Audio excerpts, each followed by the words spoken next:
Hello guys, how you guys doing? Hope you guys have a wonderful day. I'm back. Now, let's continue. What is this? Just a few favorites from my collection. Rescued and stored here just before I went off-world. Take a look, if you like. I'm curious to hear your impressions. My friend is dead. Beta and Gaia are gone, and you want me to look at old paintings? Don't be so quick to dismiss the comfort we can find in art, or the insight we might gain. Stunning, isn't it? Paintings weren't the only masterpieces of my people's golden age. This is Von Vianen's lidded ewer, molded from a single sheet of silver. What was it for? How like Elizabeth you are. Function over form. Its practical purpose was less important than its meaning. Von Vianen created it in honor of his late brother, who himself was a famous silversmith. A memorial. Yes. Such beauty from sorrow. Selene and Endymion. She's the goddess of the moon, whereas he's a simple shepherd. Beside her is the god of love, Cupid. So she's sneaking up on him? More like visiting him in secret. The torch that Cupid bears represents Selene's undying infatuation with him. Though the two must remain apart, her love will forever burn.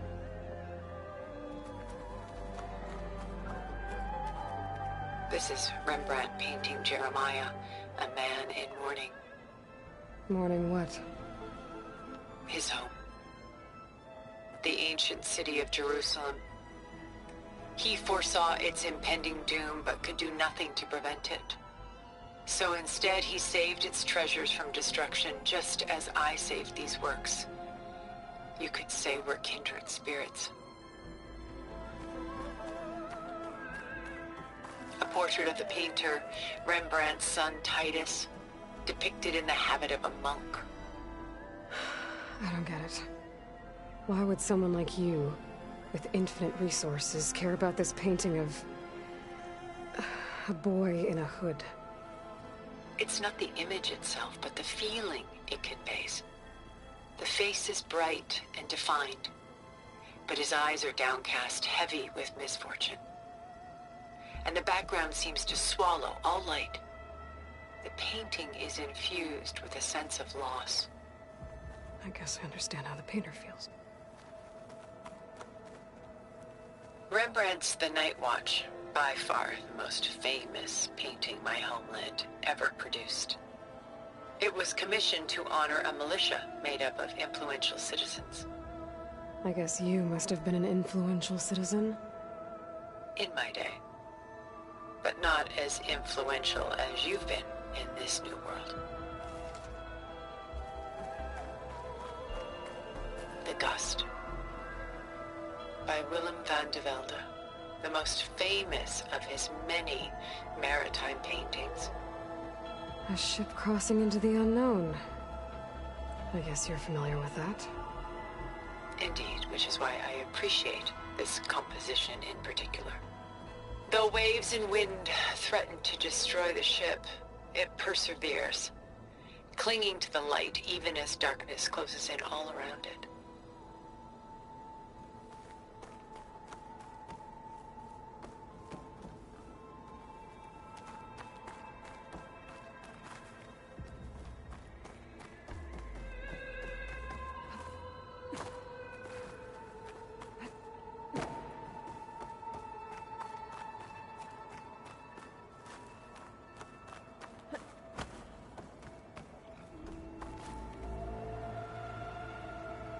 If this ewer was a memorial, how did you end up with it? As the Pharaoh swarm closed in, my homeland's greatest museum gave it to me, along with many other works, in the hope that I could preserve them. A masterpiece like this was too important to lose to history. I even even considered bringing it with me off-world to ensure its safety. Why didn't you? I took a calculated risk. This vault seemed more secure than the unknowns of space. Besides, I thought someday I might return. A long life, after all, has its advantages. Now, lo and behold, here I am.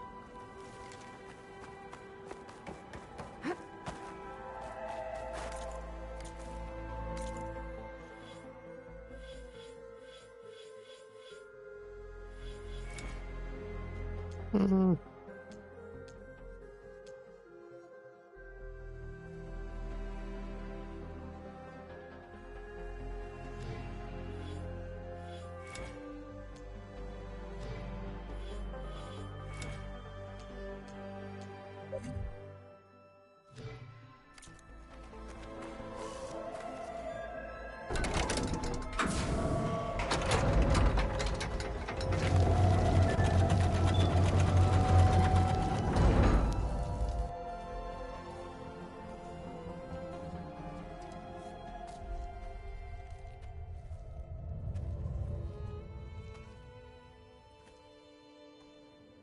There you are.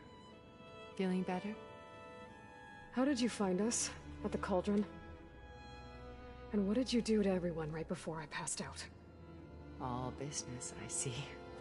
Well, suffice it to say we were keeping a very close eye on Hephaestus, knowing we would need it at some point. Your ruse didn't fool us, and as for my little trick, it was an overload of the senses, accompanied by an energy discharge. Gerard and Eric were only momentarily disoriented due to their shields, but it rendered you unconscious while I got you out. Perhaps some breakfast might steady you a bit?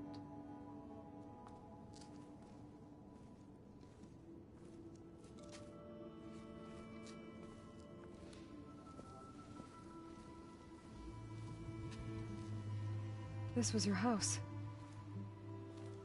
The one you recreated for Beta, in the data channel you shared. How perceptive of you. Please, this way. After everything your people have done, you think I'm just gonna sit down and have a chat with you? They're not my people.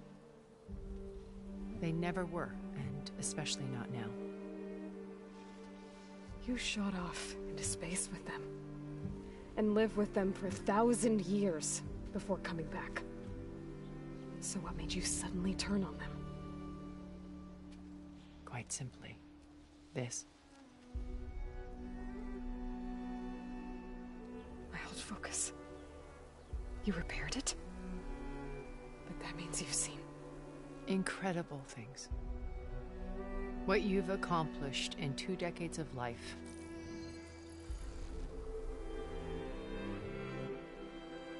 A 1,000 years at my back and I haven't even come close.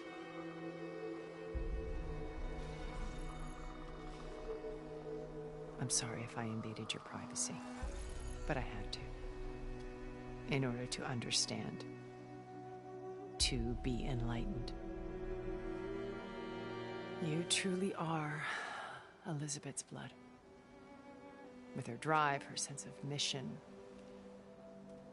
her integrity. Watching all this shamed me for the company that I've kept. Having seen it, all I want is to help you.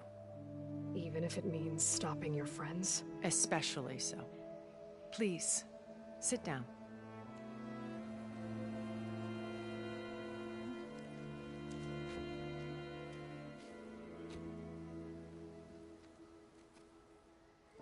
There.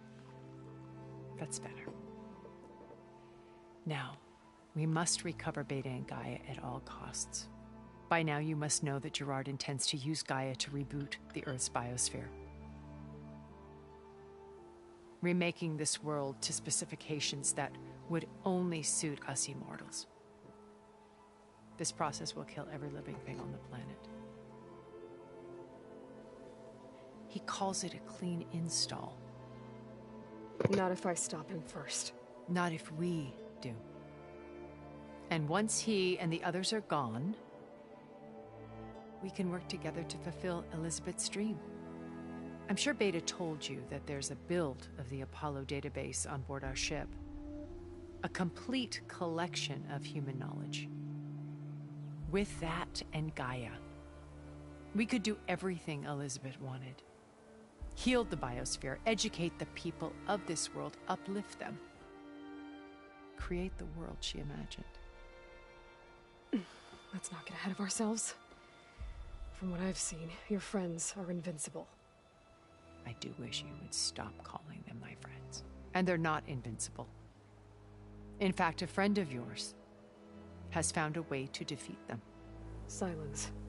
Oh, he's been a busy bee, building an army powerful enough to crash through Gerard's precious base. Regala and her rebels. Even now, she's preparing a final march on the Tenakth capital. When she wins, she'll have the entire tribe under her control. Hundreds of warriors and machines to throw at the base. She's been duped. They'll all perish, of course. But it should be enough to break Gerard's defenses and allow Silence to kill him. Along with all the others. Using the new weapon he's developed. Yes, he's found a way to circumvent our shields. Truly an exceptional man. He's planned for everything. Except you and me. You see, while his army is battering down Gerard's doors, you and I will sneak in through a back way. One that only I know about. While Silence and my friends are busy battling each other, we'll take back Beta and Gaia. I told you I want to help you. I mean it.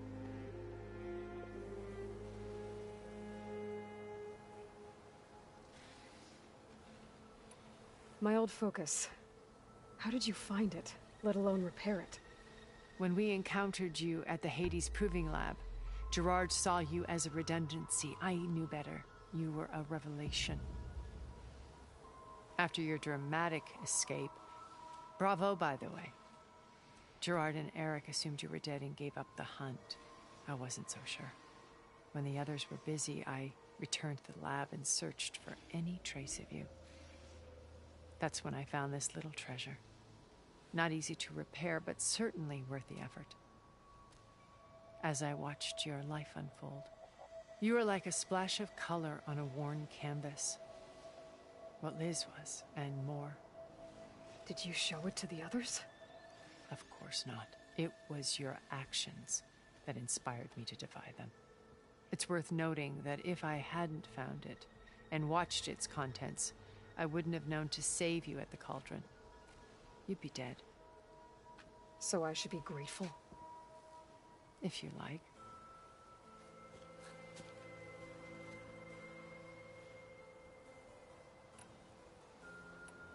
So you know all about me. What about you? What would you like to know? Well, start with your life on Earth. When I was 8, terrorists flooded my home city. Thousands drowned, my parents included. I was one of the few who survived. My guardian sent me to boarding school. Among my peers, I was the strange girl, the orphan to be avoided. All because of circumstances beyond my control. Oh. So we're a lot alike, huh? Aren't we? You were an outcast. But you didn't let that stop you from getting what you needed. Neither did I. I climbed my way out of desolation and used my wits to build a fortune. First, from the technical analysis of art and the detection of forgeries. Profitable expertise in those days. But as it turned out, the software I developed was even more useful for counterintelligence. From there, it was only a short step to gathering extremely valuable intelligence on my own. You were a spy? More like a service one could turn to for information. I had to remain anonymous, of course, to protect my privacy. But despite that anonymity, Far Zenith inevitably sought me out.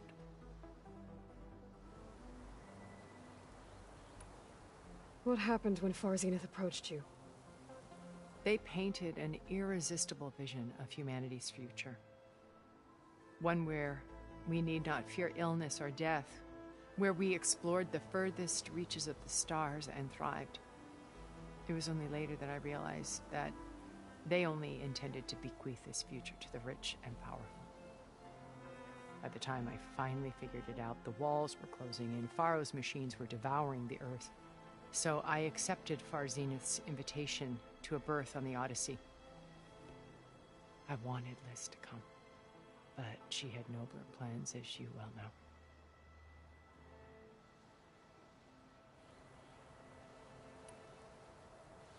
So you didn't know the other Zeniths were monsters until it was too late? I knew some of them were, certainly. It wasn't until we were off-planet that I understood the true scope of their greed. I was grateful to simply be alive, but the others became obsessed with a kind of effortless immortality. They built a colony where machines serviced their every need, where any memory or fantasy could be endlessly savored in virtual reality. It wasn't life. It was stultifying, a pampered dream state. As the decades passed, I withdrew more and more, alone yet again, but this time with eons to consider my mistakes. Now finally, having met you, I feel like I have a second chance. To do what? Help you, of course. To fulfill Liz's dream, which isn't so different from Far Zenith's original vision. A better future for humanity.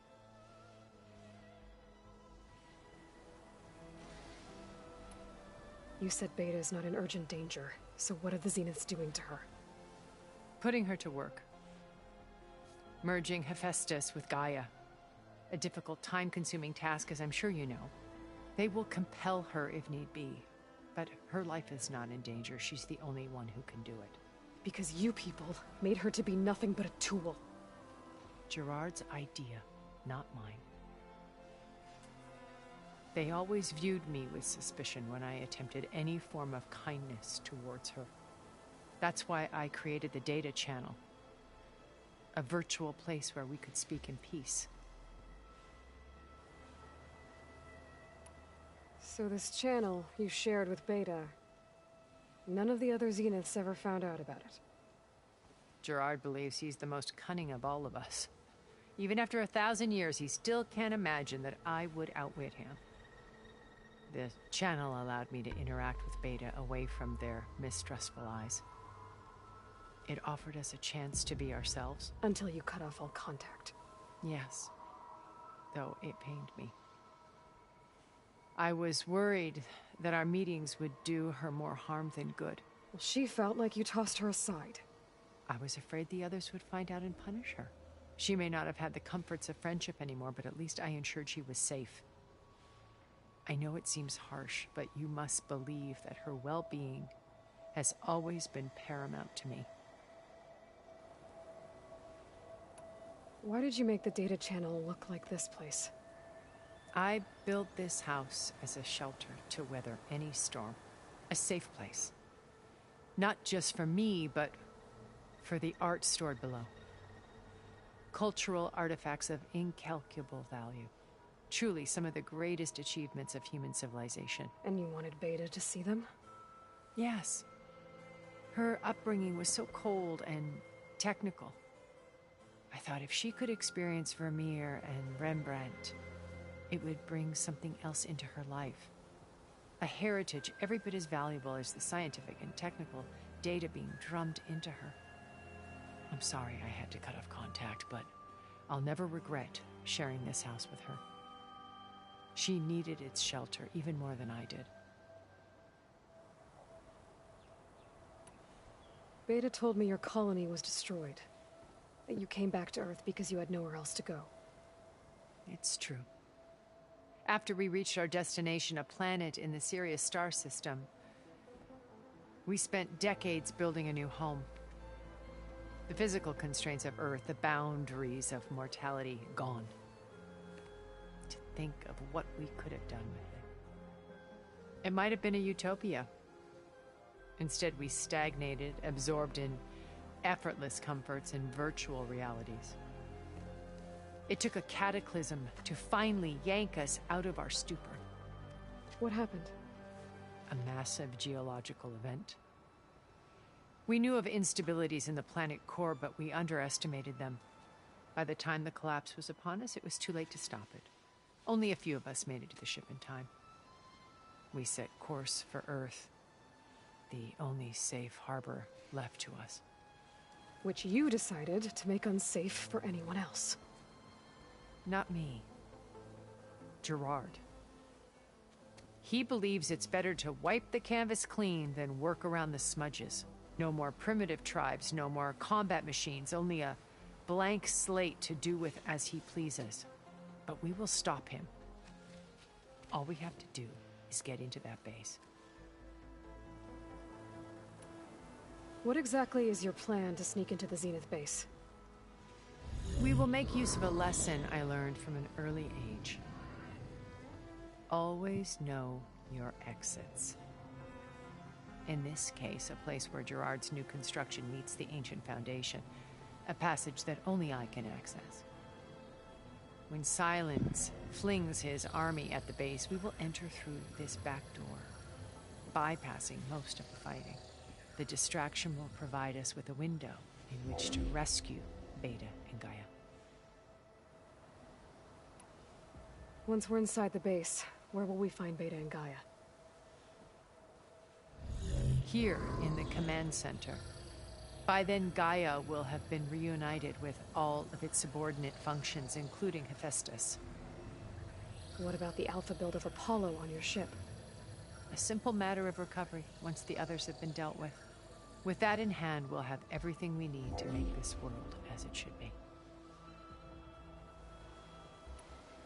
How do you know about Silence's plan? He isn't the only one adept at spyware. You hacked his focus? No, he's too careful for that. But his subordinates? Not so much. He gave additional focuses to the tribals he branded the Sons of Prometheus. By tapping them, I learned about most of his dealings. The distribution of override technology, the arming of Tanakh rebels, and the secret pact with Regala to attack Gerard's base. But how did he come up with a weapon that can take down your shields? That's the one thing I haven't been able to figure out, but however he did it, I'm quite certain it will work. With it and the Tanakh army, victory seems to be within his grasp. Such a shame he'll be disappointed. Regala's only interested in killing Hekarro and waging war on the Karja. What does she have to gain by attacking Zeniths? It's the price she must pay for her war. Without the ability to override machines, her little rebellion would have languished in the desert. So she trades with the Sons of Prometheus. Machines to help her overthrow Hekarro. In exchange for an assault on the base. Pride has deluded her into thinking she can actually survive such a battle. And all without ever knowing who the Sons of Prometheus really answer to. Yet for all of Silence's brilliance, still he underestimates you. That blind spot is what will allow us to take Beta and Gaia right out from under him. While hundreds of Tanakh are cut down outside. So you knew Elizabeth. What was she like? Liz was everything she was. I see in you. And more. Your ingenuity, your determination, your moral compass. You've managed to distill her greatest qualities and make them your own. I'm not asking about me. Tell me about Elizabeth. What was she really like? The honest answer is that I don't actually know. For all the time that I spent with her, she always kept a part of herself locked away. It was like that from the moment we met. So when you met Elizabeth, she was what? Distant? Aloof? Not aloof. Not exactly. It was a summit in Paris about machine learning, a touchy subject in those days, because regulatory authorities were just starting to clamp down on AIs. Liz gave the keynote address. She had already achieved great renown for her work in automated environmental reclamation. But in her address, she was just starting to imagine the next step. An AI-driven system that wouldn't just act on its programming, but actually take responsibility for its sphere of influence. To care about life. Not just follow orders. Revolutionary stuff. I was fascinated. And I wanted to meet her for a long time. I watched her after her talk. She had spoken with such moral authority, such empathy. But after that, she retreated. I could tell she felt uncomfortable with all of her admirers. It was as if giving the talk had cost her something. I didn't want to be a pest, so I planned my approach carefully. So how did you finally approach Elizabeth after her talk? I picked the right moment. The morning of the next day, right as she came back to the conference, she had just had her coffee. She was fresh, rested. It was like she had braced herself for the onslaught of colleagues. I asked if I could walk with her, then put forth a question about her talk that I thought was intelligent. Her answer made me realize it wasn't, but she was very welcoming. Almost as if we were previously acquainted. It was only halfway through the conversation that I realized she knew exactly who I was. It was quite a shock to me. My business was trafficking in secrets, and I took great pains to protect my anonymity. So that was Liz, perpetually one step ahead. I came to view our meeting as a metaphor for our friendship. She always seemed to know me far better than I knew her. I guess I know the feeling.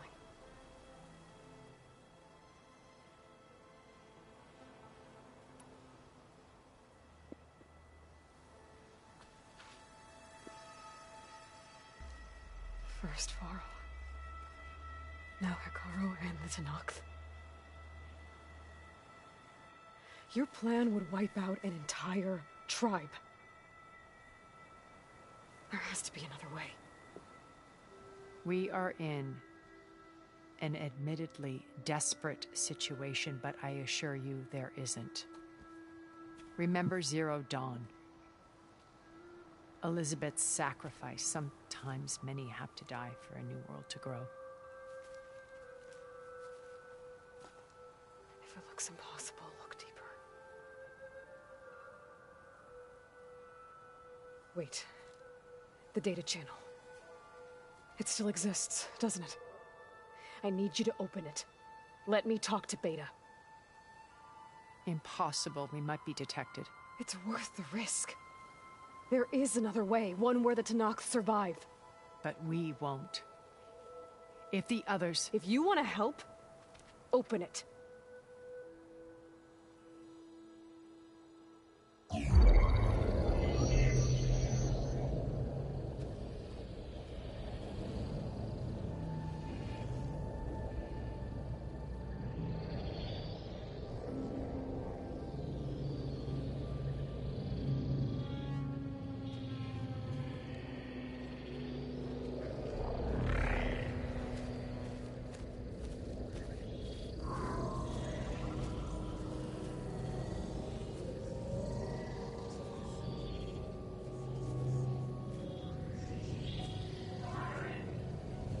What are they doing to her? Virtual reality dissociation. The manual merge of Hephaestus will take hours upon hours of tedious micromanagement. If she resists the work, they run simulations to induce feelings of isolation and despair. Beta, can you hear me? You're alive. They're watching me. I can't hold up this extra protection for long. You should have killed me. No. No, look at me. I'm coming for you. I promise. Okay? I just need you to hold out a little while longer and work on the merge.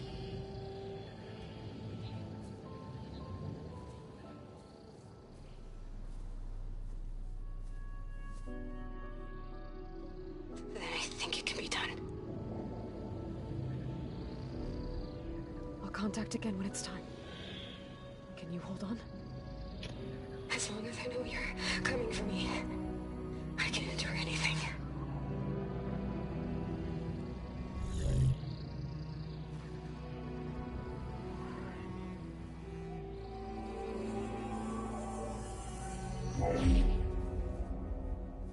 All right. I did as you asked. Now I think you need to tell me what you're planning. I'm going to take Silent's army away. I don't need it. Only the weapon he made to penetrate your shields. And how do you propose to get it? Ask him nicely? Without Regala and her rebels, he won't have a choice. We'll be his only option. Only option for what? What did you tell her? That is between me and my sister. Will be Silent's only option for crashing that base. I'll tell you the rest later. But first, there are a couple of things I have to do. Oh. And what are those? Lay my friend to rest. And then I'm going to use the override that Beta gave me at Gemini to put an end to Regala's rebellion. From the air. Wait. Since you insist on doing things your way, I know of something that will truly help you make a grand entrance with the Tenat. The ancient Horus Titans still possess electromagnetic energy cells as part of their arsenal. Drop one of those on Regala's army and they'll receive quite a surprise.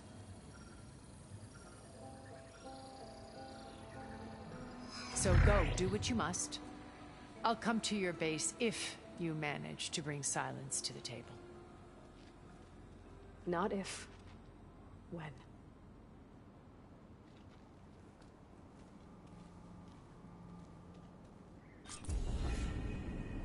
Erend, are you there?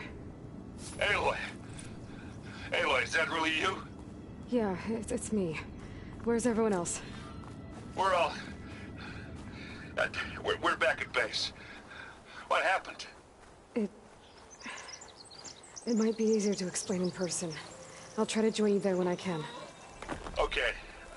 We'll wait here for you. It's good to hear your voice, Aloy. Well, guys, I will see you guys later in the next episode. Peace.